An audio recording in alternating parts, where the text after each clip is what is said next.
La présentatrice Marie-Sophie Lacaro a assuré qu'elle ne pourrait jamais avoir recours à la chirurgie esthétique sur RTL ce samedi 8 mars 2025. Prenez-moi tel que je suis, Harry la journaliste de 50 ans. Poiret Baudion. Écoutez cet article et qu'est-ce merveilleux, Marie-Sophie Lacaro pourrait-elle recourir à la chirurgie esthétique? Elle répond 002.0050 bougies à venir pour Marie-Sophie Lacaro. La journaliste et présentatrice était l'invitée d'Éric Dussart et Jade dans l'émission On refait l'actu sur RTL, samedi 8 mars 2025, l'occasion pour les deux animateurs de lui donner un avant-goût de son anniversaire, qui aura lieu en septembre. C'est un cap qui angoisse beaucoup de monde, les 50 ans, et vous, commence Éric Dussart. Bah ça va, lui répond une Marie-Sophie Lacaro pragmatique, avant de poursuivre, le temps qui passe, ça a du bon aussi. Je vois mes enfants grandir et c'est merveilleux.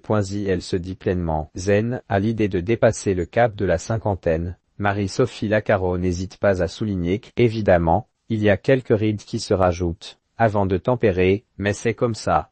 Les rides, justement, ça intéresse son interlocuteur, qui ironise sur le visage de la présentatrice du journal de 13h de TF1, quelques rides, vous les avez peut-être laissées à l'entrée de RTL, parce que là, on ne les voit pas. De quoi provoquer quelques rires et une bonne ambiance dans le studio.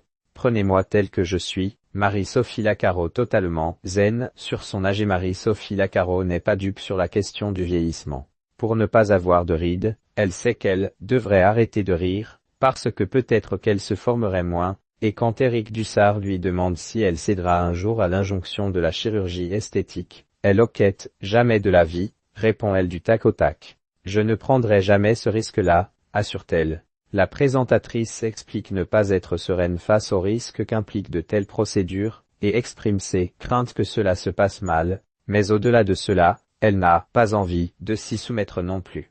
Prenez-moi tel que je suis, rit-elle. Un refus de la chirurgie esthétique qui rejoint d'autres positions féministes de Marie-Sophie Lacaro. En juillet 2024, elle dénonçait les nombreuses questions posées en interview sur sa famille et ses enfants, auxquelles ses homologues masculins ne se soumettent pas. Un sujet qui est allé jusqu'à alimenter certaines rumeurs. Récemment, j'ai lu que j'avais sacrifié mes enfants pour en arriver où je suis, s'insurgeait-elle alors.